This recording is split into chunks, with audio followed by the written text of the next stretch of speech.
Joe Rogan? I've heard of Joe and Logan. Yeah.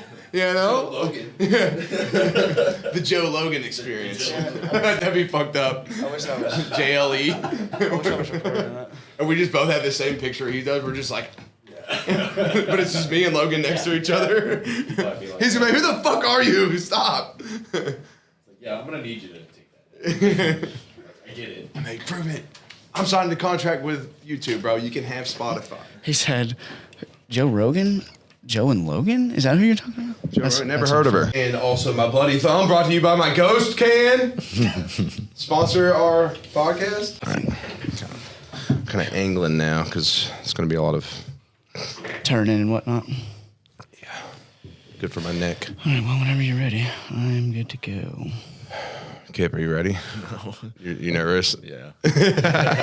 Dude, it's okay. Don't worry. Kipp, are you good? Yeah, I'm fine. Kipp's like, I got you. You just transferred energy into me. Yeah, now you're a pod master. Shit. There you go. The roadcaster. Oh. Anyways. Yeah, Sorry, my throat is like congested. I gotta this is always my thing. Before I get going. You gotta stretch it out a little bit, get the shakes going. Get rid of them, I guess. Yeah. Whichever way you prefer to say it. I'll just go ahead and give a traditional intro. Do it. And then we can cut that out when we have all the other stuff. We're here. What's up, everybody? This is Joe Adams, and welcome to the Relentless Pursuit podcast. Today is a little bit of something different, more of like a refresher episode with my co-host Logan of Cinema 83. What's up, everybody? And I. What's going on? We also have a very unique guest today, and he's here. You know, this one isn't about him, but he's here because he's a part of it. He's doing a little sit-in. And a little sit-in, you know, I guess kind of co-hosting today, too. Please welcome my longtime friend and my brother, Nicholas Kipp. Yeah. So Kipp and I go way back. We'll get to that. But yes. So yeah, there you go. Yeah. A little bit of different. A little all no, over it's the okay. place. It is a little bit different. We, you guys have been watching the podcast for a long time. Every once in a while, me and Joe will do one with just us, which I think is good because, like I was saying earlier, you get to talk about the podcast. And all these guests try to bring us apart, you know. We got to come. They do, together. and they come in here telling their stories, it's like I'm trying to talk about me a lot, you know. And it's like me and Logan don't get to talk, and right. then we drift apart, and so this is a reconnection time. I think kind of like we're building our relationship. We definitely don't jump in and talk over them at all. That's not our thing. You know, Whatever. We sit back and just let them talk the whole time. So this just really isn't, it's good for us to have this time to talk. No, we do a lot of fucking talking. We do. No, that's sarcasm. We actually do quite a bit of it. And it rotates. Interjecting. We probably should stop. No, I think it's good because it spices up the combo. But there's some days you're more and then I'm not. It rotates. But anyways. Well, we've had a good few guests in a row. And I guess what I was trying to say is that I think it's good to do one with just us every once in a while. Just to talk about just kind of what it's been like. I mean, the last time we did this was the third, since we relaunched it, it was we did the first one and then 1, 2, 3, 4, I guess the fifth one maybe. So it's probably been 10 episodes, 10, 15 episodes. Yeah. Since we did that. So how about it, Mr. Host? What's your thoughts on the podcast so for the last couple months? We relaunched it in August. Well, I do want to give a quick introduction to Kipp. Oh yeah, good do thing. Yeah. So Kipp, so for those of you who don't know him, if you follow me, you've probably seen him in posts and whatnot over the years. But he and I go back. We met in the military back in 2010. Yeah, 2010, 2009, I think. Yeah. It was the first time we actually met.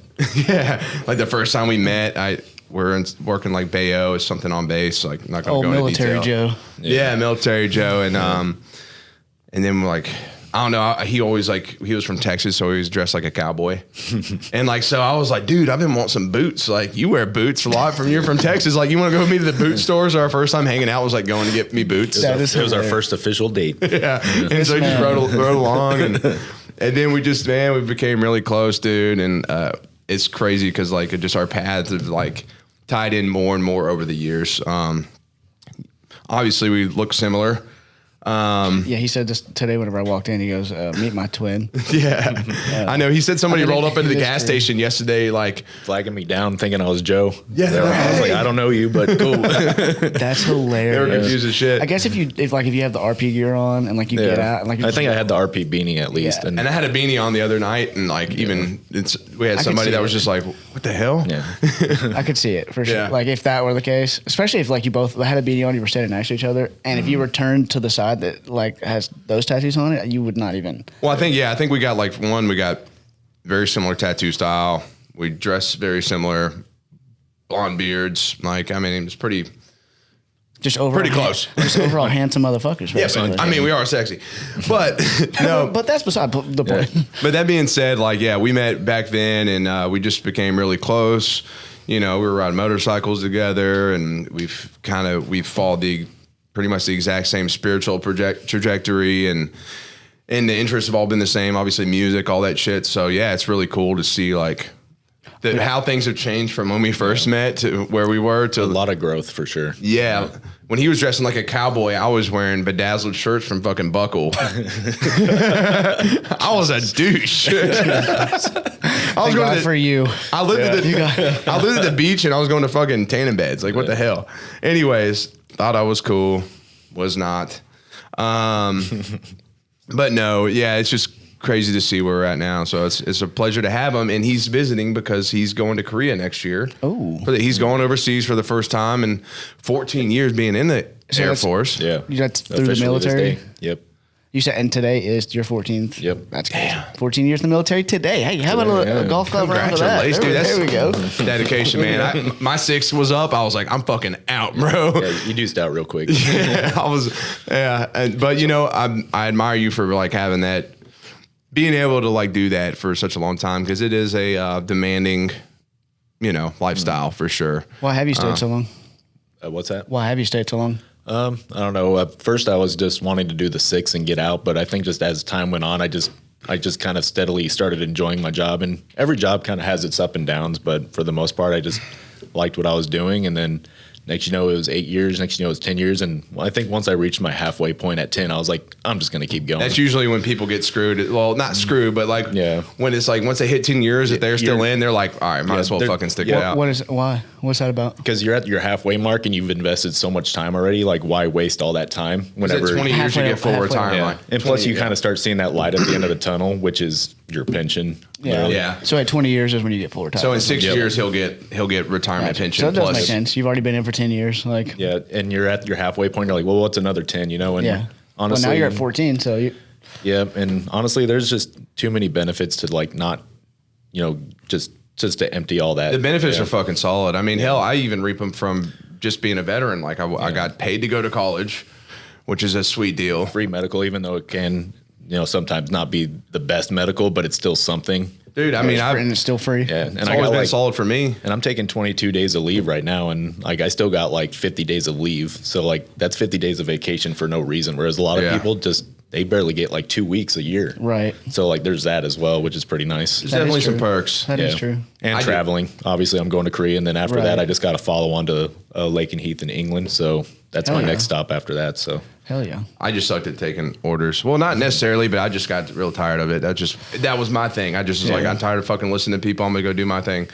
And I'm happy with where I'm at, but I always appreciate dudes that are oh, dude, yeah, willing to stick it out and do the fucking thing. I have a lot of family that has been or is. I told you about my buddy Kyle earlier. Shout out Kyle. But he that's in the military right now.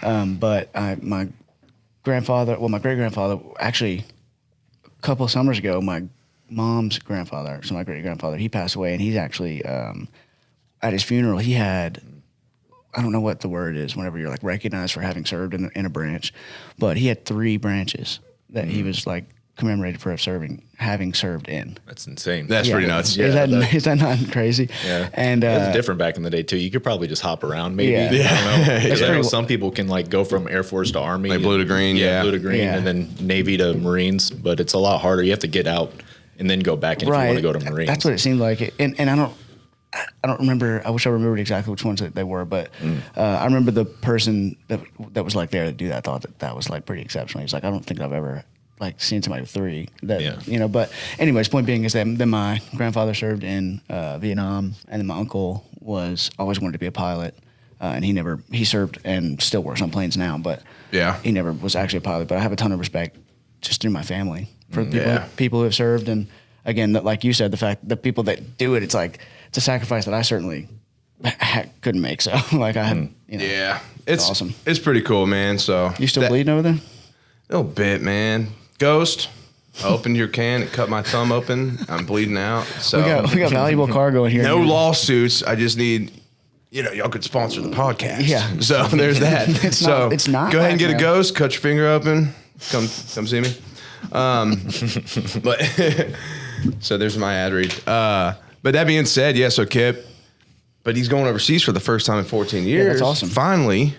And you're going to Korea, and then Lakenheath, which is England. Yep. So is that I don't know how much you can talk about what you're doing, but like is it like combat operations? I mean, is it so intelligent? I mean, my trade is armament, so I load missiles and bombs on fighter aircraft, and that's what I'll be doing over there. Gotcha. Yep. Hell yeah. I did the same thing. I was gonna say that. Oh shit! I was gonna say that is what you always said you did. I was wondering. Yeah, I just did the one airframe. But he's going to be doing all kinds of shit.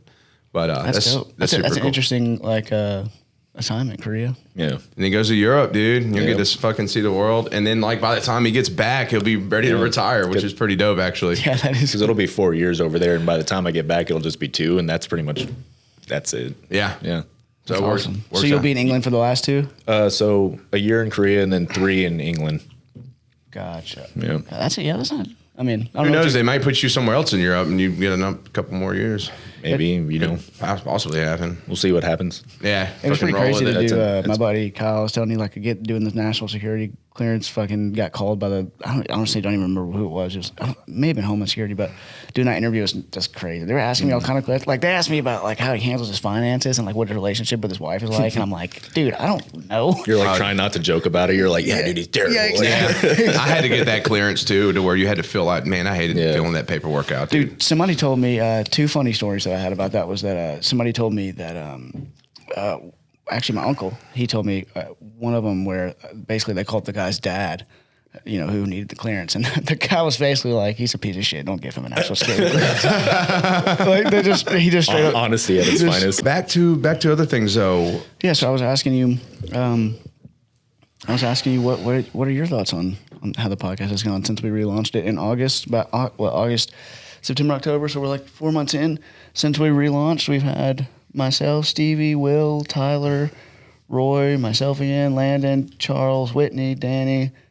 The whiskey episode that we still haven't recorded 18 episodes. We talk about the whiskey episode on every episode and have yet to, Then we got Jesse, Charles, and Dakota. That hasn't came out yet. RJ, Antonio, Chance, Casey, Eric. That hasn't came out yet. And Sabrina. And then us again. So lots and then we got a couple more this year, and then that's just a banger after a banger there. Yeah. So what are your thoughts? At the end of the day, this is your show, and you've put this together. So I'm just curious.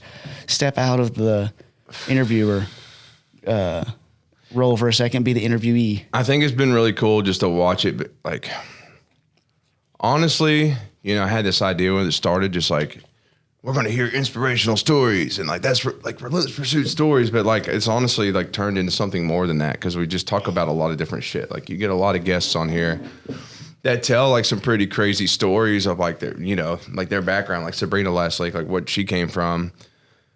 And then to where she is now, it's definitely relentless pursuit, and all these people embody that. But the subject matter tends to be so much broader. We brought on Jesse, and we didn't talk about any kind of. We just talked about spirituality and psychedelics and just all this random shit. And then we talk. We just had these people. We just talk about all kinds of stuff. And really, it's turned into a platform to where people want to come and open up, and they're really appreciative that they just get to share their story, because they don't really get to do that a lot of places. And they just get to talk about themselves on a much deeper level than just what they do professionally, And it's just honestly just watching it kind of create its own identity and become its own podcast, I think it's really cool. And I love that, because I wouldn't want it to be the same subject every podcast. Right. Personally, I get bored with things in business. I got bored of just doing apparel. So I needed to fucking branch out and do other shit and make other things happen. You know, so the podcast is something I always want to do. But like I love how every episode, like it's almost like you don't know what to expect or like learn about somebody. So it's been a blast, man, just kind of watching it all come together and just seeing the growth that we've had since starting it back again. I think the numbers show like it grows, like the growth has been so much bigger than most podcasts get in such a short amount of time. Like it really, in the amount of the fucking guests we're able to bring on already. Oh yeah. You know, and then obviously having you become like organically become the co-host, and just how like you just fucking, I don't know, man, you're such an asset to it all, and I'm forever grateful. Well, I appreciate you. But yeah, so I don't know, that's kind of like my thoughts on it right now. Yeah, dude, it's awesome. I mean, the variety you were talking about, you know, like whenever I had my channel and did my podcast and stuff, that was something that I always thought was really awesome. Is like you never really knew what was coming almost, but like in a good way. It was like, not that like it's, you know, we need to get better about our posting schedule for sure, which we're aware of, by the way. Yeah. For the audience. We definitely know. I think we did talk about how at the beginning of the year, like Wednesdays are like the standardized day that we're going to do. And then we tried Monday, and then, but moving forward, we do want to do the Wednesday, but no, I agree with everything that you said. And I think, the variety is what I was talking about. And, the unpredictability with the schedule is what I was saying, is that part's not great, but the unpredictability as far as like who's going to be on and what the subject matter is going to be, like, you know, it's awesome. Like the Charles and Dakota episode, which will come out probably is out by the time that they're listening to this one. But you know, that one just kind of comes out of nowhere. You know, you got a double guest, actually you got a triple guest, which we've not, you know, you've only had one guest so far, and then every once in a while we'll have like a third I guess there's always three people, but in that one you got three actual guests talking about something you haven't talked about at all yet, which is relationship differences and that kind of thing.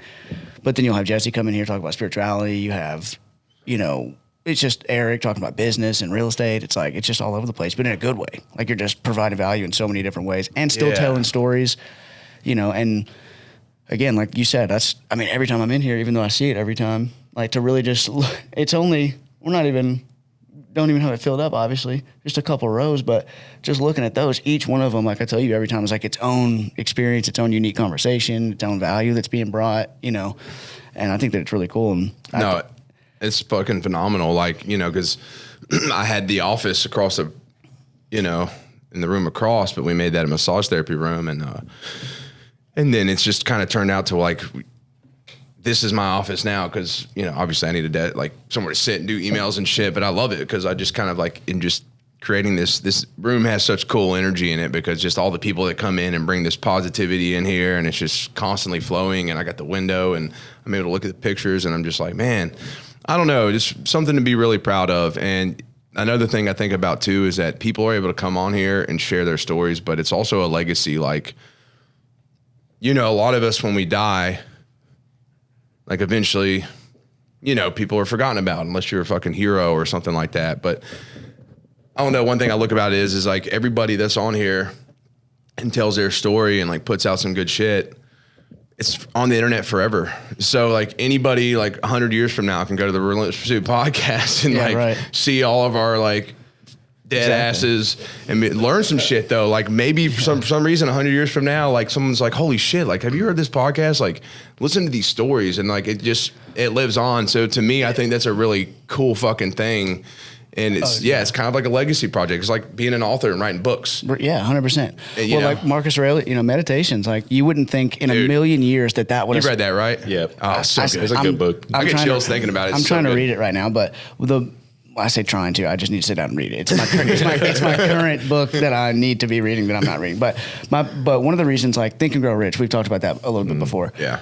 I love that book, and one of the reasons why I love it, or one of the reasons I was like drawn to it initially, was the fact that like 100 and something odd years later, it's still one of the most quoted, one of the most like talked about book. Like, how is it that the information in there is so powerful that this much time later, it's still so like I read it for the first time in 2020, right? Like, so that's 120 years after it was written, and it still changed my perspective on things in my life, and like something that's like that could pass along messages like that for that long a period, I think is something you should pay attention to.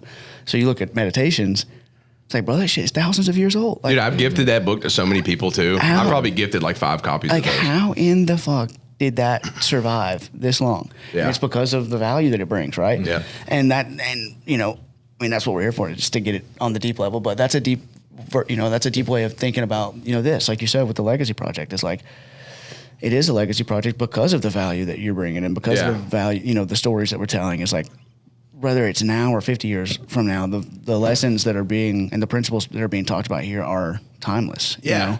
And it's cool because it's authentic. Like, there's no one coming on here like, you know, I don't know. It's like everybody's been on here and when we talk to these stories, like people just open up and it's fully authentic and you can feel that and you know that. It's not like just some bullshit. We're not like, all right, let's not talk about this and that. This is family friendly. Like if you don't fucking like the subjects or like if you don't like the podcast, and fine, go listen to another one. I don't know. Like we don't, but we're not going to change. Like, you know, you're going to get cursing and like we're going to talk about psychedelics and fucking, you know, drug abuse in the past and like just dark things, but also really positive things. And there's just so much to it. And I think it's really cool to like just dive into every fucking thing. Yeah. Well, and two, the other, like when we talk about like how it's a little bit different each time, you have different guests each time and all the stuff that makes it cool from that standpoint of the versatility and how it kind of changes and stuff. But at the same time, you still have themes that are interwoven into each one, like mental health, like, you know, being the best version of yourself, like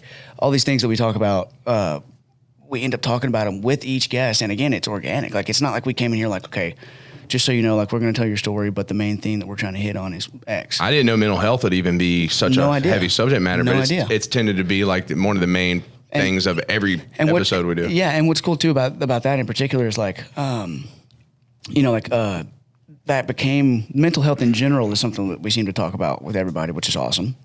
And I think that the fact that the conversation has moved forward enough to where that's like much more normal that we can talk about it on pretty much every episode and everybody is like open enough to share, I think is awesome. Yeah. From the men's standpoint too, though. Because we talk about how hard it is to talk about and how men don't talk about it, yet pretty much every man that we've had on this podcast has opened up about that subject, dude. Like pretty much every one of them. And so that's one of the reasons why it's became a theme is because Charles Rucker and Will and Tyler, like these people that you would think like, you know, I guess my point is that when we bring it up, we talk about how difficult it is to talk about and how people don't talk about it enough. And yet every man that we've had sit in that chair has talked to us about it, which is pretty special. And it's all like pretty masculine motherfuckers. That's what I'm saying. It's and we didn't have them here for that reason. My point is like you have them here maybe for the reasons that you would think that they wouldn't talk about it, if that makes sense. Well, and then they do. It's we're really promoting masculinity in a different way, you know, and it's a pretty important subject because you got guys that make these TikToks or videos and they're just like, I'm mad because you're fucking lazy and you need to get up and like fuck it. And like people love that shit. I'm like, why? The guy sounds like he's about to have an aneurysm because he's so fucking distressed. Yeah. And like, but honestly, like you get the guys that think they're alphas that get attracted to that, but they're really not. But instead, you can be masculine as fuck. You can fight. You can be capable. You can do all these things.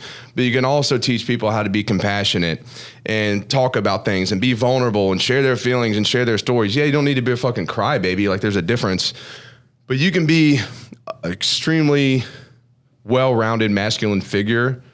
But by feeling things and not bottling everything up, you're on such a different level than everybody else. I mean, you know, what I talk about all the time is balance, right? Like whenever about having both, right? I'm out of breath, like trying to stress. Like I don't know how guys do that. Dude, for a lot of videos. I had to unfollow some people just because it's like there's I somewhat get the attraction to like I somewhat get the whole like, look, cut the bullshit, cut the excuses, be, you know, et cetera, et cetera. And but I think there's a way to say it. Exactly, there's a way to do it. And like, do you know Jocko? I taught you. I asked you. Do you know Jocko Willink? I'm sorry. I would be surprised if you didn't. He's big. Ex-Navy SEAL. Yeah, he's. I'm not on social media too often or following people. Yeah, I think he's pretty big in the military too, just because he was a Navy SEAL commander. I think he's got like a supplement line and shit too. Yeah, but anyway, I love him. I love him a lot, and he kind of is that way, like, you know, pushing through your emotions, not showing your emotions, that kind of thing. But he does it in a way of like, here's why you should do it. Here's how you should do it. And I'm not saying that there isn't a time and place for that, but whenever you're here, like he does teach it in a different way. Whereas some people, you know, it's just constant. Like you're taking videos of you in your sunglasses, smoking your cigar outside, telling guys to quit being a bitch. It's like after a while, it's like, okay, I get your thing, but like be a real person for a second. Well, the problem is like, and it's funny because this guy that I'm thinking of actually, whenever he's on his podcast and he's calm, like he's calmer and he's just like kind of having a conversation, he's actually like, I don't mind listening to him. But when he makes those videos like that, it's like, dude, I know your whole thing is like, I don't care if I'm a dick because I'm a whatever. But like you are being a dick, and it's like I don't get to your point. I don't really get how you think that comes across. Like, I mean, maybe it works for some people, but that's just not my way of doing things. I don't know. I feel pretty confident in myself and capabilities, but I also just express things my way, and I feel like that more people tend to connect with that. And, you know, a prime example of like bottling things up and not showing like emotions or like being this certain way goes back to like past generations. But you look at a fucking 60-year-old man that forced himself to be a certain way and have to be tough and not feel anything. And then he's like fucking depressed as shit. He doesn't know who he is. He's like stressed out as hell. Just raw like dogging life. Yeah, just raw dogging life because he's like, I've got to fucking be this way. And then he's driven himself fucking crazy. And then he realized when he gets older, he's probably calmed down because he's like, fuck, I wasted a lot of time trying to uphold this thing. And that's the thing. So I don't know. That's a good point because like everybody says that like you kind of mellow out, but usually you mellow out because you realize a lot of that shit's like unnecessary. It's like my uncle I told you about. Like he was fucking. You remember my Uncle Terry? Yeah, I'm gonna get him on the pod. That was me. That was me. If you say something, I'm trying to catch you on the button. But anyways, go ahead. What are you saying? But he's like, my mom is like, Joe, like your uncle was like, that was him, like violence, pure violence growing up, and then now he's just like so peaceful and just laid back. Probably still the craziest fucking person I've ever met, but you know he's not like that anymore. But he got to the point where he realized, like, dude, why was it worth it being that way? Like, fuck, like what? And even when his ex left him and cheated on him and he was raising her kid, he was like, why am I gonna be mad about it? It is what it is, you know? And it's just like to see I was expecting him to go murder. Yeah, exactly. Because he, in the past, he would have been that kind of guy. But then he's in his upper 60s and he's like, Joe, I'm too old to fucking be getting mad, like acting like that. And but had he learned I was gonna say, I think that's at a younger age. Yeah, exactly. So quick ad read. I'll actually start it out for the podcast. So the ad read. This is not an ad read for myself, but if you would like to follow Cinema 83, it is at Cinema 83 LLC. I'm taking a break from social media at the moment, so there hasn't been a post there in a couple months and won't be for a couple months. So must be nice. I follow, cannot take breaks. Not much going on there at the moment. But yeah, the main thing that I wanted to talk about real quick was for the podcast, you know, the things that you guys can do. So kind of an ad read for the podcast itself. This is available on audio platforms everywhere, Spotify, Google Play, Apple, all these kind of things. But on every one of these platforms, you can leave a review. Some of them it's stars. Some of them you can leave an actual comment as well. But all that kind of stuff helps. The algorithms for those platforms really rely on reviews and ratings and that kind of thing. So you can definitely help us out by doing so. Subscribe to the YouTube. Even if you listen to it on Spotify, if you could subscribe to the YouTube, that'd be great. So basically just help us out with the algorithm a little bit. We don't really ask for likes and subscribes too much, but it does help. I'm just gonna start. Oh, and the sponsors. But you've done a better job. People. What's up? I'm gonna just go to the grocery store. Yeah. Hey, yo, pull up YouTube. Yeah. And fucking, I'm be at Publix just going up to everybody. Start yelling at people's faces. Subscribe to the fucking podcast. They're like, oh my God. The other thing is, if you are a business or an individual, but if you're a business who would like to sponsor the podcast, we have several spots available: lead sponsors, mid sponsors, late sponsors, clip sponsors. The clip sponsorship is a freaking steal because the clips that we do go insane. They go on all the platforms, and whoever the guest is, you benefit from their audience too, because if you sponsor it, your logo's at the bottom, like with Chance, you know, if somebody had, I don't think anybody sponsored that one, but if you sponsored one that goes off, you know, gets 100,000 views on TikTok, that's your logo at the bottom. So very, very valuable. And there's 10 of them for each episode. Goes on all the platforms. It's $350 is a steal for that, which is how much it is for the record. But there's a document we can send you. So if you're interested in sponsoring, we definitely would appreciate that. Reach out. Do it. Yeah. And then obviously RP. So I'll let you do that one. RP. Yep. I'll keep it brief. Obviously, this is the Relentless Pursuit headquarters we're recording at, our studio. Oh, you can tell them about Relentless Recovery. That's new. Oh, yeah. So we got Relentless Pursuit, Relentless_Pursuit on Instagram. And then to follow things going on in the headquarters is Relentless Pursuit _HQ. Just slow it down. Yeah, I know. Just slow it down. Sometimes it just comes out. And then sometimes I'm like, I feel like the ad reads sometimes I just want to like speed through it because I want to talk about other shit. Yeah. And also check out our new thing, Relentless Recovery. I believe it's Relentless_Recovery. The logo's very similar, so it'll pop up regardless. And we have a massage therapist, one that I can name right now, my buddy Aaron, and then we're moving another massage therapist in here. And we're going to have a recovery room. We're going to have ice baths. We're going to have all the shit.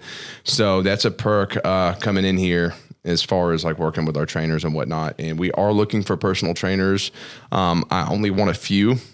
So I'm trying to dedicate this personal training studio to just a few exclusive trainers, and like that's their gym. Yeah. So you can literally have your own spot, renting it out. So all these things, opportunities to get involved with. Yeah, I mean, I want everybody. That's why we're doing Relentless Recovery, and we got the podcast. Like we got you, and we got those guys, and we got all these other people. Like I want everybody to fucking grow. Like, and as we expand, like it just gets better for everybody involved. Well, and again, there's so many ways. If you are interested, or you fuck with the podcast, you fuck with Joe, you fuck with RP. There's a lot of ways to get involved. A lot of ways. Just reach out. I mean, you could get trained by Joe personally. You could be a trainer here. You can sponsor the podcast. You can all kind of stuff. Just reach out. You know, I like talking to people anyways. This episode is also brought to you by Jan Adams with Benchmark Realty. She's my wonderful mother, and she has 30 years experience in the real estate industry, and it allows her to fulfill her dream of service to others, and it brings her joy to do so by helping them sell their houses and helping people find their homes. Nashville real estate,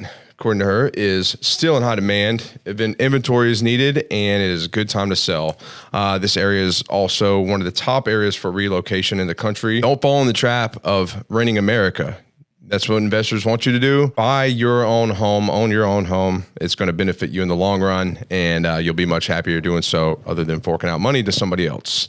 So check out Jan. Call or text her at 615-969-5577 or email her at jansellstnhomes@gmail.com. Thank you. Not hating on straight edge people, but it's funny because like you go to like a black metal show, and everybody's pretty friendly. And you go to like a hardcore show where everybody's straight edge and they're like decking each other in the face. I'm like, you're pissed off because you need a drink. Yeah. They don't Straight edge. What is straight edge? That is their release. Straight edge is like out of each basically like people that just don't do any drugs or alcohol or anything.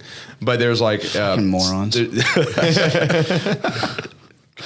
it, we got ex-addicts watching this. No, but at the end of the day, there's in metal music, like you have like the hardcore genre of it, and like a lot of them are straight edge, and some of it's pretty good too. Some of it's pretty good, but like they're fucking mad. Like they got their concerts, they're like beating the shit out of each other. You said that's something that's like pretty common with that. Oh yeah, that's like why is that? Why is like I don't know why it's such a like where the band is like, what the fuck is up, Denny's? And there's just like dudes beating the shit out of each other in a Denny's restaurant. Yeah. But then you have like bands like Nails and Code Orange is another one. Yeah, pretty good. Yeah, and they're just beating the shit out of each other in these like mosh pits. It's like, fuck yeah, man. It's like nothing but violence, dude. Yeah. Why are they so mad? I don't know. And then why is it just that genre? Probably because they're straight edge.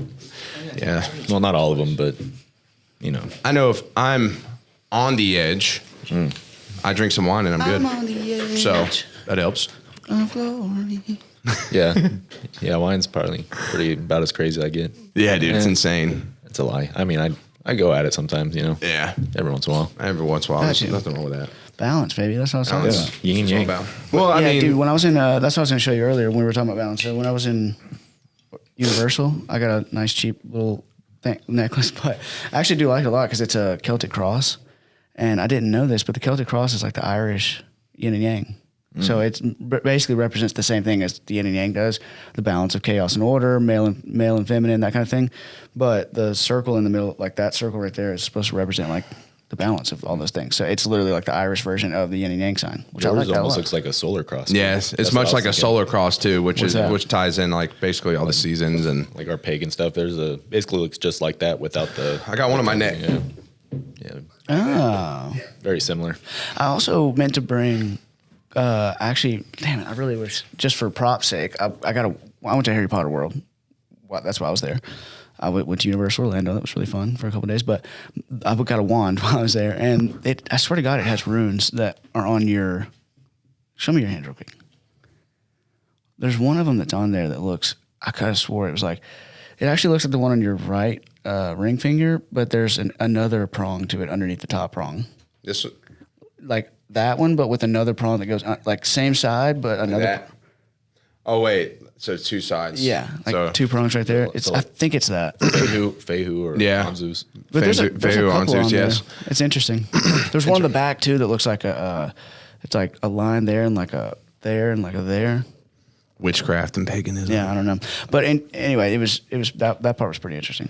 Dude, I bought my niece a wand when we were out there. I kind of wish I got me a little wand. Dude, I was going to tell you about this. So this is the story. You can do magic there at Hogwarts, the area. In the Hogsmeade, there's like little things on the ground where you take your wand up to it, you do a certain thing, and it does something in the thing is pretty cool. But kind of cool. The story I was going to tell you about that. So it was cool. Whatever. People probably don't give a shit about my vacation, but hey, Universal's a shit. Yeah, I mean, it was pretty cool. Like if there is like Hogwarts, like Harry Potter fans and that kind of thing, it's like a great place to nerd out. So much fun. Awesome, dude. I had a blast. And there. it looks just like, I mean, Hogwarts looks just like you would think it would look like. Hogsmeade looks like a real town. The train is awesome. Like Diagon Alley is awesome too.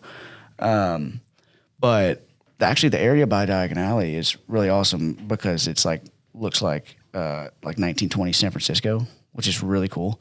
So all the parlors and everything that has like a really old timey look to it, and that part was really cool. We also went to an Irish pub over there called Finnegan's. That was awesome. I think I've been there. And there was a guy playing live Irish music and had a whole like everything was like real old timey. There was like old timey posters of like Irish boxers and stuff. It was awesome. Hell yeah! But the story I was going to tell you was when I went to do the wand. When I went to do the wand thing. So like it's a whole experience, right? And you did it, so you know. But for those who haven't been there, you literally stand in line like you would for a ride, and like it's a whole thing. And but while we were standing in line, I basically just looked over and there was a kid in a wheelchair. That's the first thing I noticed. It was like a young kid, like probably less than 10 years old, in a wheelchair. And he had two siblings that were like normal, I guess you would say. You know, they weren't in wheelchairs. They looked like they were healthy. And then two parents, like it was a family, right? Yeah. But this kid was in a wheelchair. I was like, damn. And then like I looked a little closer and he was an amputee. So he had a prosthetic. I was like, damn, you know, and I like said something to my mom about them being over there and she was like, yeah, I think he probably has bone cancer, you know, something like that. That And would fucking suck. so I looked back over there again and like he had taken his hat off and like you could tell, you know, he had gone through chemo and his hair was, you know, not there, whatever. And he looked kind of small and frail, you know. Yeah. It's like, fuck, dude. So That's crazy. I started thinking like obviously about the things right in front of me as far as like all the ways that that's bad and the things that you would think about that. But then I noticed too, they all had the same shirt on. It said Make-A-Wish. So he's a Make-A-Wish kid. Nice. And I guess his last wish probably, you know, because some of them survive, but generally speaking, the thing with Make-A-Wish kids is that like, you're not going to make it. Like, what can we do for you? So I guess last wish was like going to Hogwarts and shit. I think so, bro. And so, dude, that fucking got to me, dude. We're just standing in line. I'm just seeing this kid. I'm thinking like, fuck, like, you know, the things that he must go through. And then I'm thinking about the parents, like, obviously what the kid goes through is its thing, but like the parents too, like think about like having to deal with your child having to suffer that way. And then you have siblings that are, you know, healthy and it's like just such a random luck. You know, it's weird to see like two healthy siblings next to a kid who's going through something like that. Cause like, it just seems so random. And so all these things are going through my head. It was kind of making me sad. It was one of those things where I kind of just had like, I'm having a good time. I kind of have to put it out of my mind. Yeah. Recognize it, appreciate it, whatever. So anyways, we do our wand thing. And when you go in there, they shut the door behind you. And again, you know this, so I'm looking at you like you don't know this, but they shut the door behind you. And there's only like 10 people in the room at a time. And you got to think about how many hundreds of thousands of people are in that park. You know, you were in there with a group of 10 people. And they said you can film and everything, so I filmed it. And but the dude, you know, does his performance basically once it starts. He's like, welcome to Ollivander's. You know, he walks down and he's basically the thing is that somebody's going to get chosen to do like the wand experience. And so I'm filming him and he walks in front of me and he just like stops this way. He's like walking, he just stops. And he just like super slow, dude. Was like, I mean, slower than that, but I don't want to bore you. It literally took forever. And he finally turns around and he's like, you, what's your name? And I kind of like followed him and he was that fucking kid, dude. That kid was in the room with us in the corner and he chose him to do the wand ceremony. And I was like, dude, as soon as I saw it, I got fucking chills. Saw the magic in his eye. I had no idea he was in the room. Like he wasn't even in line with us. He was just off to the side. And then he just like wasn't there anymore while we were waiting in line. And we waited in line another like 10, 15 minutes. So we just walked in the room, followed in. I had no clue he was in there. And so to have all those thoughts and see him there, right, and then see the dude choose him. And I, you know, probably chose him because he was there doing the Make-A-Wish thing, but that's irrelevant. Like it was really cool for me because I didn't know he was in the room. You know, they probably set up like a whole badass experience for that kid. They were like, no doubt. There's probably a lot of planning went into it. They're like, man, we're going to make sure this fucking trip is like top notch. Yeah, and he did. You know, he like gave him the wand and was like, did the whole thing where he chose. You know, the first couple wands didn't work, and then he finally chose the right wand for him. And then the guy was like describing what goes in the wand. He was talking about how, you know, the wand chooses a wizard who is, you know, full of strength and courage and pushes through adversity, like all the stuff that, you know, obviously he's having to deal with. It was a really crazy experience. And then again, to be 10 people in the entire park that got to watch that happen. It was pretty cool. It really just was. imagine plot twist. This kid's a warlock and he just like fucking gets a wand. He just like throws that guy through a wall and shit. And he just like burns the place down. Everybody's like, what? He's like, I finally got it. And he does that. And now he has a leg again. Yeah, he he's like, up and he's got this fucking power. Just like mass destruction. Like, what the fuck happened? Just turns into Voldemort real quick. Joe, the dark magic has Man. consumed you. This man just turned a story about a Make-A-Wish kid into a murderer. He turned a Make-A-Wish kid into a murderer. Think about that. My imagination just runs wild sometimes, man. This is the kind of stuff that goes through my head all the time. But it was pretty cool. It was pretty cool. No, that is that's pretty, that's a beautiful thing though, man. I mean, you know, whenever I see situations like that, like I try not to get sad. I just like, honestly, it makes me grateful for everything. You know, that's when I really focus back. I go back to gratitude. You know, I'm not like some saint to my body. Like if I'm having a fucking fire, you know, like I want to have some cigarettes and drink some wine and just kick it. But like, you know, I definitely take care of myself. But like at the end of the day, I got pretty fucking good health considering everything I've been through, you know, and that's what I'm just like, I see shit like that. I'm like, damn, man. Like I'm fucking so grateful. Man. Cool. It was a good trip overall though. That's cool, dude. That's cool. Spend some time with mom. I don't usually get to spend. So like a mom-son trip. That's pretty dope. I do want to ask you real quick if you had something. I don't know if you do, but so we were going back to the kind of the behind the scenes on the podcast type deal. We were talking in between the ad read or whatever about like maybe some episodes that people would be curious about, like kind of your perspective on, or like what you were thinking while we were talking to them type deal. I'm trying to think like who that would be, or like a interesting behind the scenes story to tell about one of the episodes. You know, I mean, the whiskey night, we mention that all the time. That's not came out for quality reasons. You know, it's just so hard to say. You gotta think. I need specific. But I'm thinking like, let's see. Charles and Dakota was pretty cool. I mean, having the 6 a.m. crew here for Eric's episode was pretty dope. I had a nice audience. They walked in here 4 deep and like sat over there in chairs and was over here and I just interviewed their boy. Yeah, I got this because I got that crew. I got the 6 a.m. crew from the Hensley house. My buddy Eric, but I train him and some of his guys, and they're all fucking awesome, man. I get together with him every week, multiple days a week, and I train the hell out of them. I push them pretty hard, man, and they always show up and do the work, and it's fun too because they just like talk shit to each other. Like there's always competition. They're always just like, you're fucking doing that wrong. You know, it's just like, I don't know. It's like just bros. You don't even have to check their. You need that checkout. You know, and then me, I get the bullshit because it's like early in the morning. They're like, Joe, that's fucking stupid. Like, why are you making me do this? Yeah. But then they do it. They could just, I got to deal with like hearing people just bitch at me, but they do it on purpose. Man, it's just such a fun group of guys, man. I absolutely love all of them. Like I'm very fortunate to have such an opportunity to train that clientele right there. And like, but they're also becoming my friends and stuff, you know, and it's just cool. It's cool to see like RJ, then Antonio, then Chance, then Casey, then Eric. Like just, I don't know. It's just like we were saying earlier, it's just so many different people. Well, then we started off with like dudes, and then we started bringing like, we're starting to get a lot of women on here. Good Lord. We got Whitney, Danny, Dakota, Chance, Casey, Sabrina. I mean, and we're gonna keep them coming. Yeah, I got my buddy's wife. Can't say we don't switch that up either. Yeah. And the cool thing about those, I think, is that like, it's like there's connection between them, right? So you had Whitney, then you had RJ. Yeah. You had Antonio, then you had Sabrina. Yep. You know, you had Charles, then you had Charles and Dakota. Yep. So kind of building on it like that. I mean, the whole thing, dude. It's fucking sick. It's really dope. Well, I'm curious, you know, from both of you guys. What is, you know, because by the time this episode comes out, it'll be like mid-December. So it's the end of the year. What is some valuable things maybe y'all have learned? Like, you know, if you could think of something like, fuck. Because I've got like, I just kind of started writing down some stuff I was thinking about yesterday. I came in here and I was getting some work done and I was just like jotting stuff down, like just reflecting on the year. Yeah, you go first. I mean, I'll hit on a couple things and we'll go around. I mean, because I got like 10 different things I could talk about. Well, I'll start, but yeah. Man, let's see where I want to start.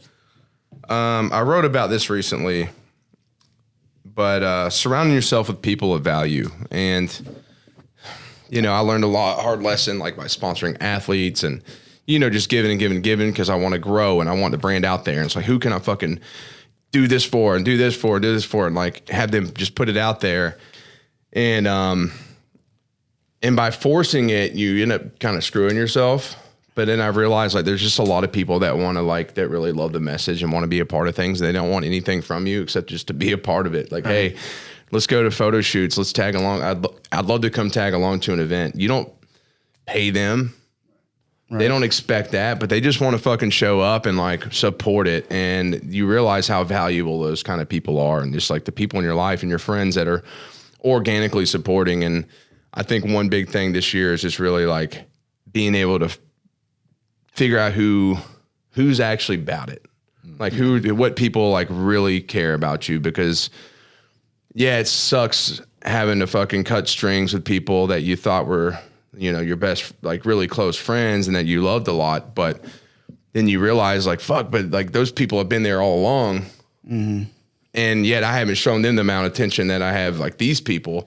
So I think just really just kind of re-gear my focus on the people that fucking matter, man. I think that's been a huge thing this year, is just like, yeah. I definitely would second that. I'd say that would be on my list too. Yeah. You know, and just from my perspective, I think, you got to weed out the leaches, man.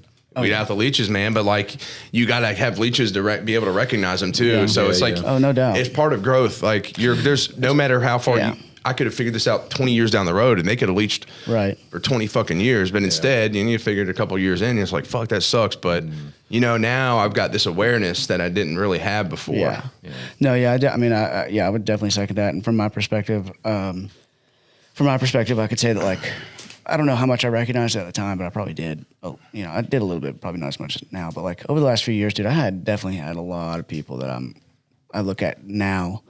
Like, I guess like my point is that, to your point, I have been doing that for years, and I think this year was probably one of the most proud moments when it came to that I felt, kind of looking up, especially over the last couple months.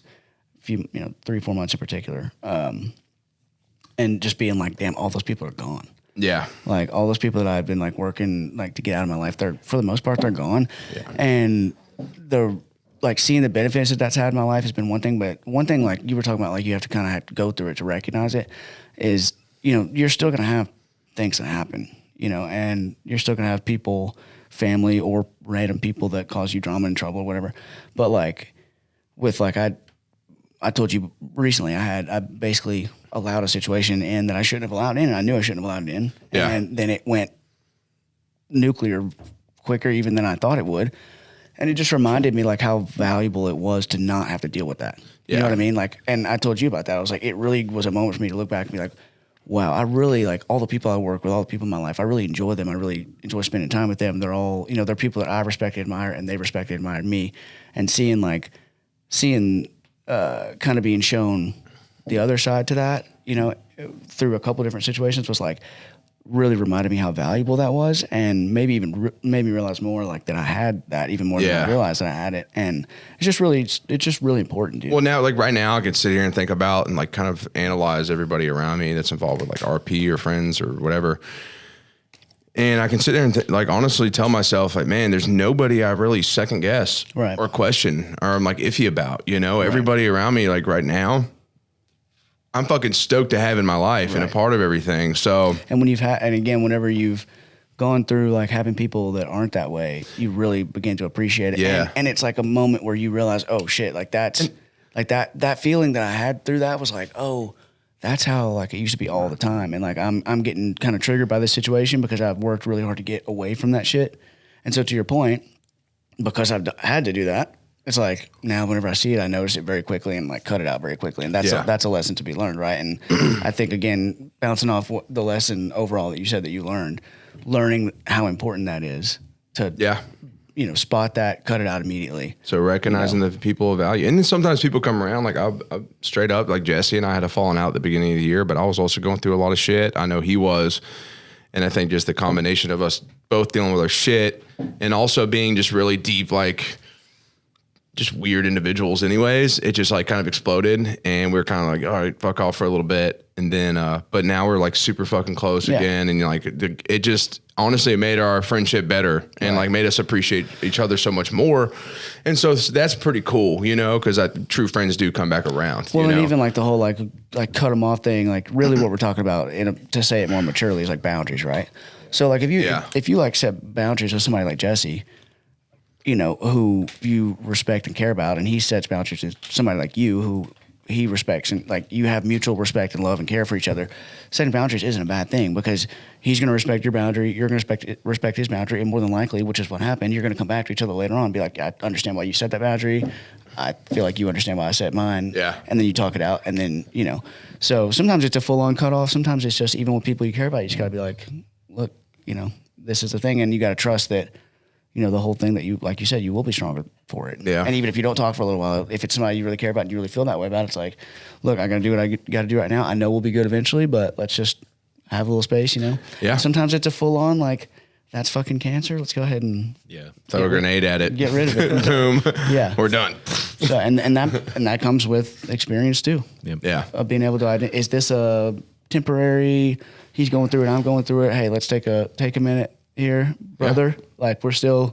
Or is it okay, definitely don't want that. Like can't draw a boundary for yourself. Like this is not going to be in my life ever, period. That's a tumor, and I'm trying to get rid of it. You got to recognize those and cut them. Yeah. What about you, Kipp? What do you think? What's your perspective? Or is there anything else you want to like touch on that you've learned? I think my thing would be one thing I wish I would have learned younger that I've actually started doing this year. A little bit of a late start, but not as late as some people may have started in the past, is finances and investing. Ooh, I hear you on that one. Yeah, because I remember going through 18 years old, going through BMT or whatever, and, you know, they touch on it. They're like, oh, you know, invest in your TSP, do all this stuff. And, you know, that's kind of the last thing on your mind when you're in that kind of position, even though like, it relatively wasn't that difficult in hindsight. But at that moment, you just don't really care. You're just like, the last thing is on your mind is, oh, where can I put my money to make me more successful in the future? Yeah. And that's one thing I did this year. I started investing and got with a financial advisor, and now I'm luckily on the right track for my future. And so that would be my thing to take away from this year is actually finally buckling down and getting to do that. Dude, that's something practical advice, right? That's there. something big for me too, man. Like, talk about this year because I kind of just been like, oh, just shoot from the hip. Like, exactly. You're just Ramboing your way through life, and you know. But then, like this year, I've realized like how much I've invested in a lot of fucking other people that it's not helped me out any. You know, like I'm open about like my past relationship, like in the house and everything. I lost a fucking shitload of money in that, and that was pretty shitty. But at the end of the day, like. Also, just being a little more cautious and aware with your fucking money and your funds and where it's going, and not being so trusting with other people with it too. Absolutely. And you know, so I've got my luckily, you know, fortunately, a couple of years ago, I made some really sound investments that are going to be very smart coming here in the next couple of years, and I'm happy for that. But it also put me in a really tight spot, like doing this. Yeah. But these are the other side of it too, because I kind of like my back against the wall, like the chaos. I'm like, all right, I got to fucking, I'm like full. It kind of makes you throttle. Like, it helps you like kind of push forward. It's kind of like the burn the boats mentality. And that's kind of what I did with mine. Because I took a huge, you know, pay cut investing into stuff, but you know, I'm finally getting used to like the money I have now. Yeah. But like I did a more of an aggressive approach, and that's the kind of mentality I had was like burn the boats, man. Just get rid of it. And then honestly, because it makes you want to be just that much more successful, just because you don't have that fallback. So the only way is forward. That's that's how I did with this, you know, and like burn the boats. That mentality is like, but it's forced. Like, man, it's just the creativity that's constantly flowing, and it's just so fucking makes it so much more exciting. It does, yeah. You know, so you know, but yeah, that's pretty some sound advice, dude. I want to jump in on the finances real quick. What I learned, and I think I speak for definitely a group of the audience for sure, is like, dude, this summer, like I had to take a side job for like the second. I had to do it during COVID, which is more understandable. But during the summer, like my finances were shite, bro. And overall, like over the last, like to the point that I served tables a couple nights a week, wasn't anything crazy, but still, I felt like the fact that I had to do that is something that I take note of in my mind. And I only did it for a couple months, and then luckily things this fall have gotten to the point where financially, like the business is doing better than it's ever done. And that's, and now I have a savings account, which I would recommend so basically kind of what I'm talking about is on a smaller level. Like I definitely, I I would say like there's a person in mind that I think of, but like for the last few years, dude, that scarcity mindset's a real thing, and like getting used to living with $20 in your account or negative, like that kind of thing. You can get used to that to the point that you almost don't know anything different. And what I would say is like there's somebody that I was having this conversation with lately, and he kind of was starting to make good money for the first time. I mean, decent money. It was better than nothing, which is basically where he was at. But he was blowing it on the weekends, dude, just totally blowing the opportunity, and that job is basically not there anymore. And it's kind of like I told him along the way, like, bro, don't you want to like save some money up? Or like he doesn't have a car, for example. And his response was like, well, my bills are paid for. What do I need it for? I'm like, dude, don't you want to get ahead? And that would kind of be the thing that I've learned. Just like, it's so much better to not live that way. Like it's kind of easy to live that way. Take care of yourself. And then like, oh, who cares about saving money, or who cares about like how much money you spend on this, that, or the other? It's like, dude, the amount of stress that it removes from you to have some money in a savings account, or to have, not have to pay, live month to month, check to check. Like that would be the lesson from a financial perspective on a lower level that I've learned, is that I hope they can't hear that on the mic. Somebody's blowing me up right now. But how important it is, I think, to kind of get ahead, right? Like, dude, you don't have to just tread water all the time. You don't have to just like have money like, okay, what am I going to do with this $500? Like save it. Like think about a little bit more long term. Think about, these kind of things. And so that would, financially, I would say that I've definitely learned that like I don't want to live that way anymore. You know what I mean? Like you get so used to it that's not even really a big deal. But it's like it's. But also those times, man, it's like a perspective thing too, because those times do force you. If you allow it, they force you to be so much more creative, and like think outside the box. And like, all right, because you can kind of envision where you want to be and where you're at now, and it's like, all right, how do I fucking get there? Because I really can't go any other way. And so and that's what I'm saying too, is use that time for that though. Like instead of just getting used to it and just continuing to live that way, like, bro, like it's okay to not go blow your money on the weekend, or not to do, like, it's okay to like make good decisions with your money. Like, and especially people that just are getting older and older, and then they look around, they're like, I don't know what, like kind of feel lost, or like they're not, it's like, dude, well, you're not really, you're taking what you do have and you're wasting it. Yeah. I kind of had a revelation of that, I guess, so to speak. Cause I was like, I've always had issues with drinking, and a lot of times I think to myself now, and one reason why I've stopped drinking a lot is because I'm like, what do I get out of it? So like, what am I getting out of just going to a random bar, sitting there by myself and just having a few drinks? Obviously nothing. So I'm spending like $20, $30 on beer that I could have just simply bought myself and just sat at home. It all derives, like, in my opinion, from boredom for myself, because I'm just don't want to be bored at home. Yeah. And it's like, what do you get out of that? That money could be easily going into something else, something positive. You? Yeah, exactly. What do I have to show for it? Absolutely nothing. So, and that's one thing I had to learn is, like, I definitely learned it a lot more this year than I have in the past. The military kind of, unfortunately, breeds a tradition of drinking and having fun with your brothers and sisters, so to speak.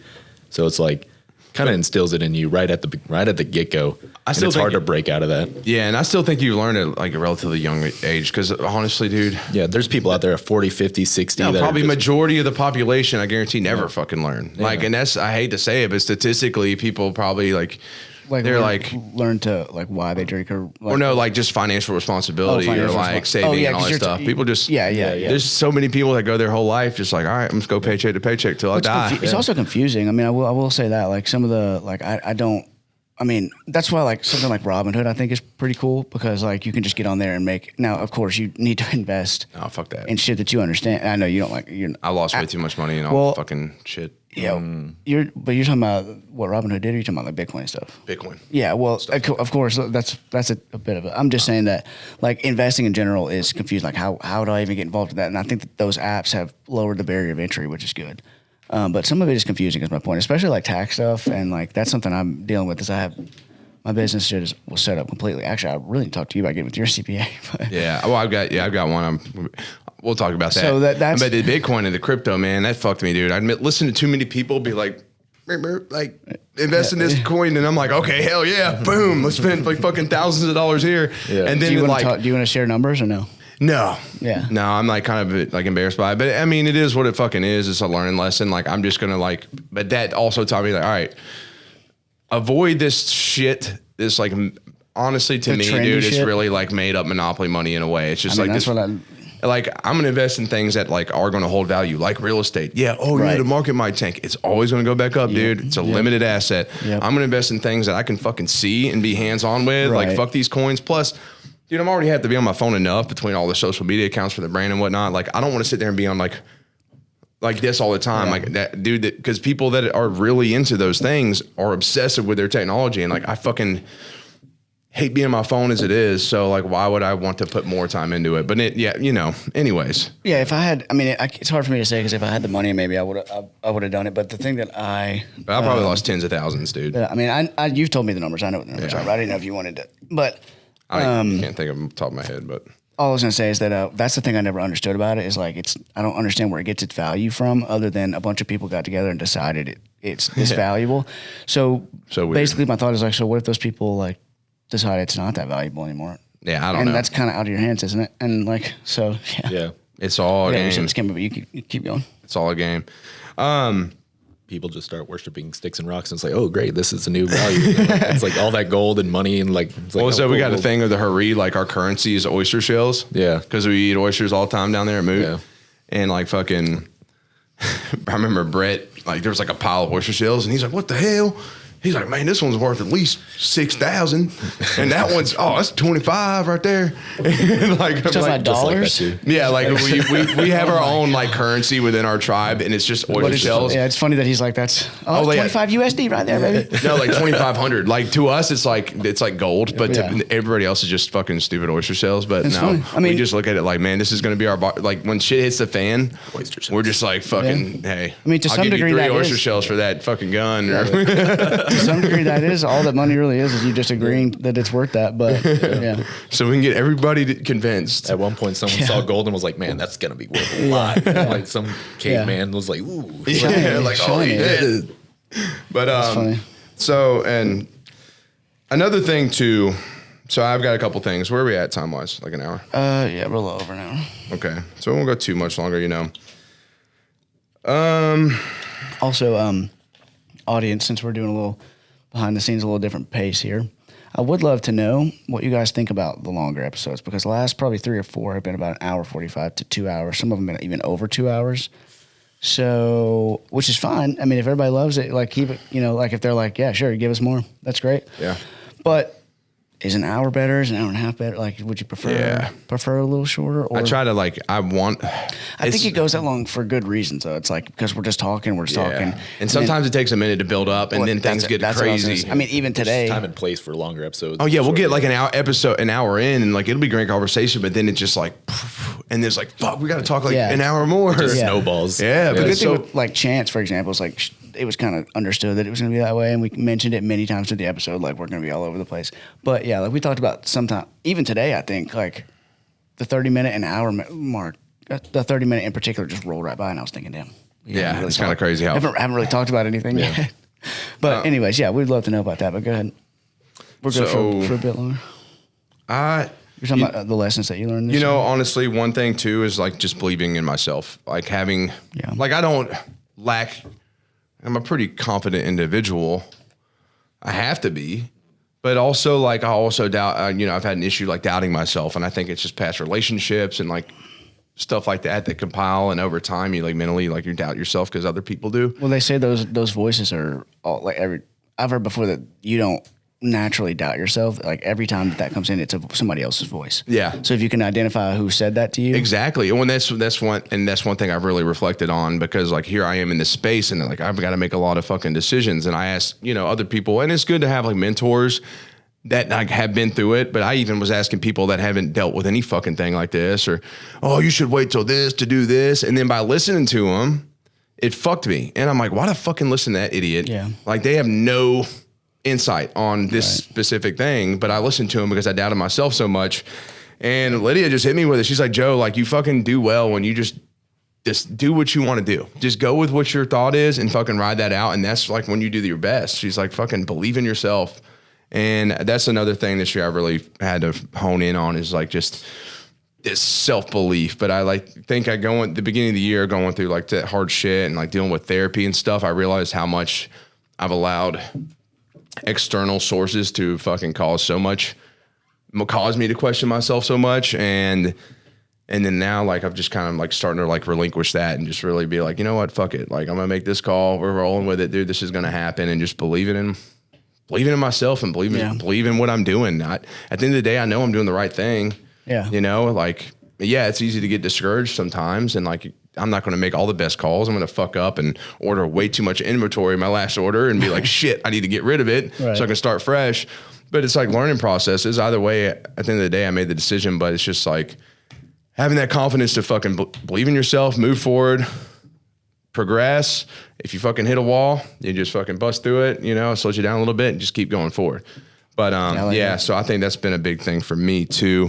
Along with a couple other things. Agree. I don't know about you guys. I would agree. I always had to fabricate my confidence. It just never came naturally. I always had to like find something in my head and then just go with it. Just pretend until you figure it out. Yeah. Because I'm always so hard on myself. Like I do one thing and I'm like, hey, you know, like, you sure you're not mad at me? Like I fucked up. Like it'd be like the smallest thing. And I'm just like, I just don't like fucking up. And so it's that too, just being so hard on yourself, like mentally, it's just can kind of drag it down. Yeah. No, I definitely would agree on that. I think that, again, I'm like super grateful and proud that things have been going as well as they had the last few months. But I feel like, and this is like one of the things that I learned. You were talking about hitting a wall and stuff. There's like a picture that I always think about. My dad used to tell me about this too. But there's like I guess it would be a meme. I don't really know now, but it's a cartoon. But there's these two people that are mining like straight through something, and one of them. They don't reach it. Sorry, Right. Yeah, they don't reach it, right? One of them doesn't. They both stop.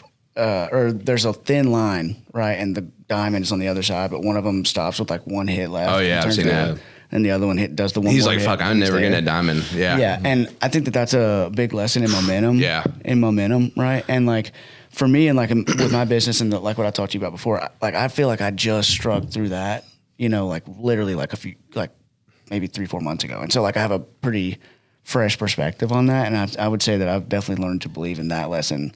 And I think that actually comes with believing in yourself too, because you have to believe in yourself to keep pushing, you know. But I think that part is really true, and I think that there's a lot of things to take from that, and I could go on that for a long time. But one of them is that it really does, like when they say it takes 10 years to be an overnight success, or they say, you know, it's however you want to phrase it. It's like you do kind of get to a point where the momentum breaks. Yeah. And then like once it breaks, it's just a lot. You're kind of there at that point, and I don't know.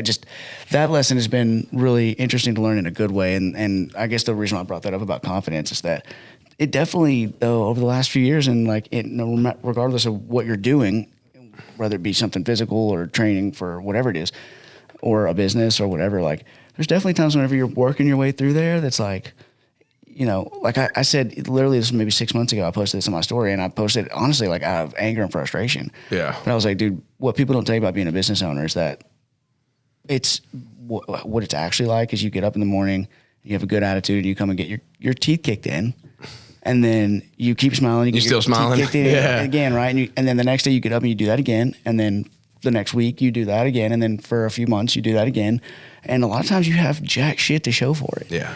And so that's it takes years, dude. Not everybody's an overnight success. Exactly. That's very like Everyone rare. wants those immediate results, that quick pill. And It's the just thing not the way too, it is. I mean, sometimes you can make a shitty rap song with no depth to it, and it's a hit, and you made millions. You know, Just the that same- happens all the time. Same lyrics over and over again. It's like, oh, that's amazing. Like, what the fuck? and talking about the struggling But that's part, not what it's about. It's not about the money. It's about what you're building, you know? And talking about the struggling part of it too, though, I think that what's important to note about that is that like whenever you are getting your teeth kicked in, dude, like there's a lot of things about it that makes it hard to keep pushing forward through that. But one of the things that really I feel like affected me is that I definitely have insecurities, but I do have some natural place in me that does like recognize my greatness and is confident in myself and is like very naturally like myself. And I think that's one of the reasons why people are drawn to me, because I'm pretty authentic, right? But you know, I'm talking about multiple metaphors at the same time here, but you know have you ever seen the Rocky speech to his son in the where it's pretty popular now, one of the newer Rockies, where he basically says he says you let somebody stick a finger in your face and tell you're no good, and basically said that he would never like be what he wanted to be until he like, you know, was not afraid to be himself. Oh yeah. And that's the speech where he says, you know, it's not about how hard you can hit, it's about how hard you can get hit and keep moving forward. So it's that same speech. But the other part of that speech that I like a lot is when he says, he basically describes to him like, whenever you were born, I knew you were going to be the greatest the greatest that anybody ever seen, and you were just so special, and you were so talented, and you were just so full of life. And he's like, at some point, and he had in that movie, you can see he's bitter. He's in the corporate world. And he had approached him because he was mad at him for taking this fight because he was going to affect him. Yeah. And he's basically like, this shit ain't got nothing to do with you. If you want to make something of yourself, make something of yourself is basically what he's saying. But he said, like I said, at some point you let somebody stick a finger in your face and tell you you're no good. And so going back to the other metaphor, when you're chipping through that diamond, and people are telling you you're no good, and you're getting your teeth kicked in, and you're getting rejected, and it's not happening, and you have no money in your bank account, even though you're working 60 hours a week, and these things affect your confidence, bro. Eventually you're like, damn, maybe I don't have what it takes. Maybe I'm not creative. Maybe why can't I make these sales? Is it that they don't believe in me? Do they not believe in my work? And so I say all that to say that going back to your confidence thing, I think that I'm rebuilding my confidence, but I've definitely learned that I did let the world kind of put a finger in my face and tell me it was no good. And I'm definitely not at the same place of confidence and, that I used to be, I think, because of that. And so the lesson there, I think, is to not let that happen. Yeah, just rebuild it up though. But we all have that awareness of where we were. It's okay that happened, but it is a good lesson to learn that whenever you are pushing through, all the shit before you get the momentum to break, you're growing it's totally from it natural regardless. to feel to struggle with, to struggle in yourself and to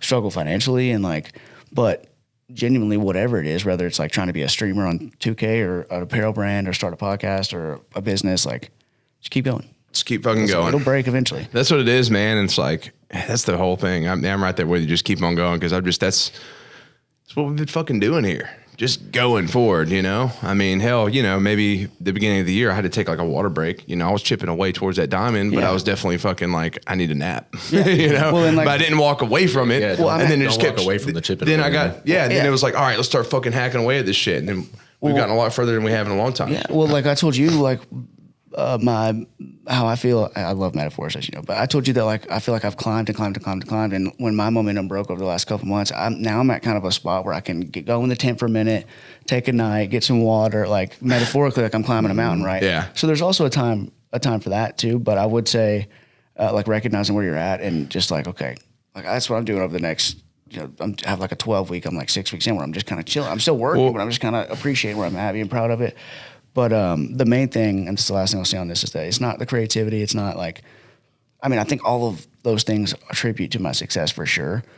But I can be as smart and talented and communicate well and be creative and know how to use all this shit. But at the end of the day, the only reason why I'm still here is because I didn't stop. Yeah. That's the only reason. It's not because of any of those things. It's, it's because of that. And also recognizing your work or what you do, RP doesn't define me. And sometimes I have to separate myself. I'm I gotta be RP, Relentless Pursuit. And it's fucking, it's this mental fuck. But what defines me is how, I think a lot of other factors, but I think giving it your all. Whatever you're working towards, God forbid it fucking bombs. But if you gave it your all, at least you could say you fucking did that. And that's a lot more than most people will ever do. Because how many people actually give what they do everything they've got? You know what I'm saying? So that's just one thing I think about too. Obviously, it's we're not fucking going down, but it's just I'm going to give it my all along the way, no matter what. Yeah. And at least, and that goes to relationships. You have a shitty relationship and, you did your fucking best and the other person fucked up or whatever. And you're hey man, at the end of the day, I gave everything I got, and I can at least own that and have confidence in that. And not question myself as to why this didn't happen. And it's the same thing. I look at the brand and you can think about those things. It's, I can look back and be hey, I gave everything I got no matter what. And so I don't know. You see what I'm getting at? Yeah, no, 100%. And but anyways, well, that's the thing about not keeping pushing forward, right? You're not giving it all if you run into a little adversity and that's it. Yeah. One thing I did want to bring up too, real quick, and I want to hear if y'all got anything else.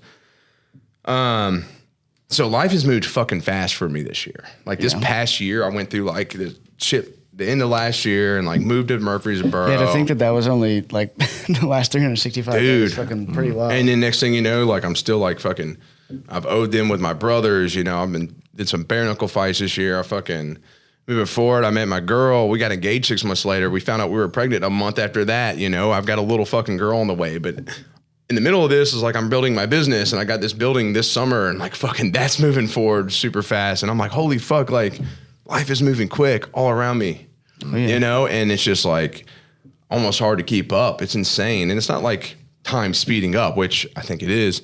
But I do think like just life's moving fucking fast for me as an individual. And I thought about it and I'm like, fuck. But honestly, I'm happier than I've ever been. I've got more stress than I've ever had because now I got like my business and I've got a baby girl on the way that I got to fucking, you know, provide for. But it's like stress that I want. It's good stuff, you know? And I'm looking at it and I'm like, dude, it's moving fucking fast, but like I'm exactly where I need to be. And that's one thing I've kind of had this revelation. I'm just like, dude, life's moving so quick because it's just showing me that I'm in the right fucking place. Right. You know, because they always say time flies when you're having fun. I was about to say. You know, and like it goes true. It's true. Like it's flying because I'm fucking enjoying this ride, dude. I'm on this journey. I'm just fucking flying and dodging things and just working my way through. Well, you got passion for what you're doing too. You have a purpose and you're pursuing it. You're literally pursuing it until like the days fly by because it's like you wake up on fire every day. Yeah. You know, and I see that and I think that's great. And you know, like I've told you before too, like seeing where you were at this time last year to where you're at now, it's phenomenal. It's not even the same universe. But to everything you said, it's also not in the same universe from the scale of like you are super happy and you are super fulfilled and you know, you're really excited about the future and you're, you know, so fucking pumped. And to your point, like whenever all that shit was going down, I bet you couldn't get out of your head for an hour. So like, you can tell the difference in the time is because of that, you know? And now that doesn't matter because I don't want it like fucking with my energy, you know, because energy's really good. Kipp had something he was going to say. Yeah, Kipp did have something to say. Yeah, I was going to say like you said, always moving forward, but like, it's weird. Just like this last year just seemed like pretty stagnant, but like I'm pretty sure like that moving forward feeling is going to happen here in the next, you know, year or so, you know, changing stations and all that stuff. So then that's what I'm looking forward to is that stress again, that new feeling, kind of similar to like whenever I went from Panama City to Las Vegas, like I didn't know what the fuck to expect, you know? Well, so you're like, also like kind of unhappy in Vegas, just being in Vegas. Vegas is kind of miserable. People love it there for some reason. I don't see the glitz and glamour, you know? So you probably feel stagnant just being somewhere you're not happy being. You're also probably not in casinos getting drunk every night. No, that's not. Fuck that, dude. I hardly gamble, so like it's not my thing. And that's kind of like the worst way. It's terrible because like the bars there are open 24/7, which if you're in a party mindset, great. You can drink till whatever. But like, you know, the grocery stores aren't open 24/7. So if you need food, you got to wait till like 6 a.m. or 7 a.m. And by that point, you know, like priorities. You can tell where the priorities are at for sure. I like to party with my boys. Everyone like by a fire. Like that to me is partying. And you can't really do that. I'm happy with that. You can do that there, but like it's just all neighborhoods, the strip, and then outside you have like restaurants and like a lot of like new, like they don't keep anything old there. Everything's just brand new. There's nothing like that's refurbished. Whereas like over here in the South or the East Coast, they take older things. There's no history to it or anything. No, nothing. So it's just everything's brand new. And if you do want to go do something interesting, you have to go like, you know, an hour north to St. George because Zion's there. Or like, you know, you got to go to. Love St. George. I will say there is a lot of good hiking, but. Did you go to the desert any? Oh, yeah.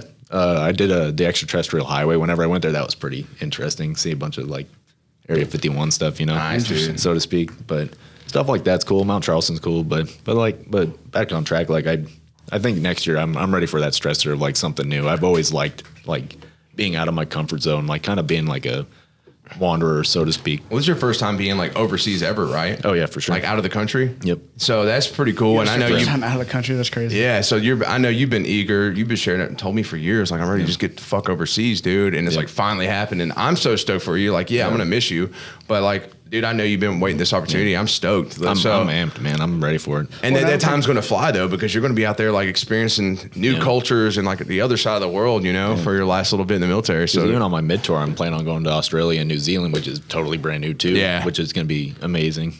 So it's just all new stuff, and that's what I'm ready for, because I don't like being stagnant in one place for too long, especially somewhere I don't like. Like, if I lived out here, I'd probably be a lot more, like, sane. Yeah. But over there, it's just, like, chomping at the bit, I guess. I hear that, man. But even just being stagnant too, like finding stuff. But I was gonna say I don't feel like that's even really stagnant. Right? Like sometimes you got to take, you know, a little, you know, stay where you're at to jump off to the next spot a little bit. So I agree. Sure. And plus you gathered that energy to like feel super ready for it too. Oh, for sure. Yeah, dude, we're stoked. Oh yeah. I gave him a little stone to take with him. He's got to bring it back. Whenever he comes back. Hell yeah. Bring it back. It's from The Hobbit. So if you know, You gotta take it with you. we don't when gotta you bring explain it it. back. Yeah. You want to explain what the stone stands for? So yeah, the stone is basically it was Keeley's. Yeah. One of them. But basically, he gives the stone to Tariel. Tariel's not a real character in the books or anything, but it's a Peter Jackson add-on to like give the story more depth. But his mom gave him the stone and said before he went on his journey to bring it back, he had to bring this stone back. Right, make it back. Basically. Yeah. And he gives it to Tariel. And the ironic thing about it is, and if you haven't seen it, spoiler alert, basically Keeley doesn't make it. He gets, killed by Azog, the Defiler. Yeah. So he doesn't come back, and it's kind of like a bitter ending, which a lot of like Tolkien's works are, like Beren and Luthien. Well, you're not getting killed by any orcs out there. No. Better not. No. But anyways. If I do, that'd be pretty cool. So that's the thing, though. He's going to carry that for his whole time out there and bring it back. I'm stoked. I'm going to keep it, though. I'm going to bring it back, but You just pass it on to somebody else going on their journey. Oh, yeah, that's true. the idea. Yeah. And you just, next thing you know, this little stone's gone on like 100 journeys. Some random dude just comes by like 50 years from now. I was like, I got this stone. And we're like, who the hell are you? I'm sitting on my porch like, get the fuck off my lawn. I traveled here to bring you the stone. The stone. It's like some dude with a broccoli haircut. It's like, how the hell did you get this, dude? He's like, yo, this should be busting, bro. Dog, like, it's like, for real, no cap. Check this stone out. I'm like, nah, you can keep that. Oh, yeah, like, put it in there. There's a trash can right there. I don't want that anymore. You ruined it. Yeah. Oh, man. But, all right, anything else? There's so many things I could talk about, but, like, I saw a conspiracy. I feel like we could touch I don't know back. if it's a conspiracy the other day, but there's this guy that went on JRE. I thought it was pretty interesting. I don't know why I thought about you about this. I guess because you think about history a lot. But anyways, there's like a theory that there was a super advanced civilization that was here before us, and that they got wiped out by comets, and that like they were the ones that built the pyramids and shit like that. I mean, there's a lot that goes into that, actually. I can fucking share some information with you. It's pretty like the Anunnaki and all that stuff. Yeah. Oh, yeah, dude. And you can go back to Hyperborea, all that shit. Like, there's a guy named Graham Hancock that was on JRE, and he just came out with a book about that. And I guess that was his theory in general. And then like there's like maybe 10 years ago or something, there was like some paper that was written that was basically saying like, yeah, this is kind of like a theory about it, like a scientific theory about it, even though he had like kind of been shut down whenever he tried to talk about it. And then, and now, he's written another book about it and stuff. And he talks about how like the pyramids are always talked about as being like tombs of pharaohs, but they've never found any pharaohs in them. yeah, I think they're much deeper. Stuff like that. And I mean, just the pyramids by themselves, like outside of what you're talking about, just sticking to like normal conspiracy, like what you could just look at the kind of the facts of it and just be like, this is weird, right? It's like the architecture, right? Just it doesn't make any sense. It's like if we had to build that now, it would be difficult. Like, so how in the fuck? Yeah, I don't believe it was How built in the by like fuck? slaves. Like, It's just not. It's just Famous. not. Yeah. So they built ramps and held. Yeah. Okay. Yeah. I mean the thing, and also I think to his point too. I didn't know that they'd never actually found pharaohs in there. If that's not true, that's what he said. But if that's true too, it's like so. And even if it was the pharaoh's like burial place, like I get that they're a pharaoh, but that seems like. First of all, it seems impossible to do in general, and if you're going to do it, that seems like a weird reason to do it, is my point. Like, you can make a really elaborate burial spot for pharaohs without building something that's fucking like a city big, and also you're like technologically, again, it would be difficult for us to do that with current technology. Yeah. And we can build anything now, and it would be difficult to do it that perfectly with current shit. So there's just no way you're going to convince me that. I don't think that's what the tombs are for. I don't know what they're for, but I think it's just much bigger than we all realize. And they found a pyramid in Antarctica. I don't know if it's necessarily like a legit one, but they have like, There's all kinds satellite of weird imagery. shit, man. Yeah. Like, so how did that one get there? dude, there was a thing about the standing stones in England or whatever that they you're like talking about Stonehenge? Yeah, the Stonehenge. Stonehenge. They carried them from like Miles Yeah. away. hundreds of like thousands of miles. They brought those stones to that specific place for some fucking reason. Yeah. Yeah. Nobody knows why, and that's pretty wild shit, dude. And like Think about that. the Like, cave drawings of they like could have just set them up right here, but instead they were like, Yeah. and they had Yeah, over yeah. mountains and shit with these Right. stones. Like, they're big stones. Like, that's crazy. No, it could. Yeah, I mean, I don't know. the only thing that I think about, when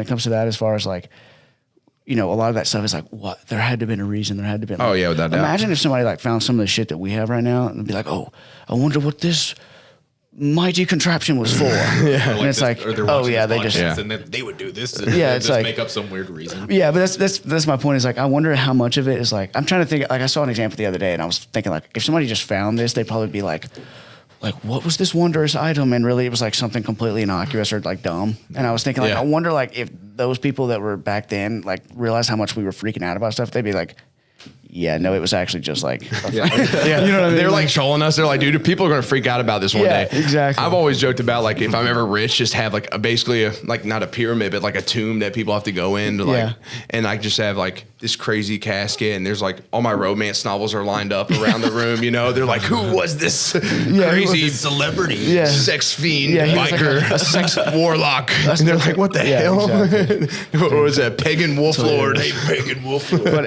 that's the other thing he was saying. He was also saying that, like, he was explaining that, like, about how sea levels rose and fell at a certain time, and basically he was saying, he was like, geographers and archaeologists and shit, like, they'll immediately turn off, and you can tell, like, their eyes gloss over when you say the word Atlantis. He was like, but there's, like, actually quite a bit of, like, evidence that there was a city, and the last reported, like, time that it was spoke about was at the same time that recorded sea rising was at. So, like, he's talking about all this stuff, and it's like, I don't know, it's crazy. Some of the stuff is pretty interesting. I can't get into it, like, yeah, we're gonna have to find a guest. So if anybody knows anybody that's like really educated and well read on these subjects, you know, theorists, bring people who bring some interesting. Have you seen the Birds Aren't Real people? Have you seen that? God, yeah, I've heard that. I don't think so. Bro, there's literally, like, I honest to God, I can't tell if they're trolling or not, because Brad, who used to work with me, he, like, would say that, like, and he put it in his Twitter bio and shit, but, like, obviously I can tell he's trolling. But, dude, there's people that legit get together. Like, I've seen videos of them. They'll be, like, in Central Park in New York screaming at pigeons and shit, like, because they think that it's the government spying on them, for real. There's a bunch of them. There's literally people that go pigeon hunting and they shoot them in their, like, guts and stuff. Yeah. Like, so that's pretty much disproved. Yeah, somebody that I saw. There's actually innards. Somebody I was talking about on the podcast one day was like, they should just bring them roadkill and be like, yeah, so find the chip. Yeah. You know, it's just like busted open from the front. And just where's like the camera eyeball? Like, pull the eyeball out and see if there's something in it. That to me is like, I know we're at the end, so we probably should have started on this earlier, but that to me really is a sign of the times. Like, but it's a sign of the times not just because of how stupid that is, but it's a sign of the times with how just comfortable and safe we are, that we just have time to even fucking think about dumb shit like that. Like, the fact that people have so little going on in their lives that they have time to believe that birds aren't real is like mind blowing, dude. Like, there's a lot of time on their hands for sure. Yeah. But I think we should close out. Yeah, we're off the rails a bit. I do want to say one thing, and this is something just hit me, and like something I've reflected on a lot the past couple of years, and we'll talk about these subjects a lot more in depth with maybe some other guests. But the word realistic, I actually despise the word realistic, because I've been told in the past, and it's held me back from pursuing a lot of things and experiencing a lot of things, when people are like, be realistic. That's not realistic. This is not realistic. But at the end of the day, like, really, there's nothing that isn't there's nothing out there that's unrealistic. I truly do believe, like, you should fucking, like, bro, I was on a plane a couple days ago, and I was thinking, who the fuck was on the ground and was like, you know what, I think would be cool is to fly. Realistic is You know a what I word mean? that's made for people that want to live in boxes. But if you fucking want to do something with your life and you've got dreams, you got goals, don't let people tell you otherwise. And honestly, remove the word realistic out of your goddamn vocabulary. And I had to do that because I've had people in the past like, that's not realistic. This is not realistic. And I'll listen to them, but at the end of the day, I still move forward. We're doing our thing, and life's fucking beautiful, because I really don't even give that word any weight. So, and here we are. Don't be realistic, people. Follow your fucking heart. So, anyways, I'm just going to close on that, and I hope everybody has a wonderful day or whatever after listening to this episode. I don't know what time of day you're going to be doing it, but thank you for coming. Thank you, Logan, my co-host, Cinema 83, for everything you do. Thank you, Kipp, for being here, giving us some input. I loved having you. I'm going to miss you very much. You're my brother, and I'm so stoked that you are just a part of this, man. It's going to be cool to see you in like 5 years when you come back for another episode.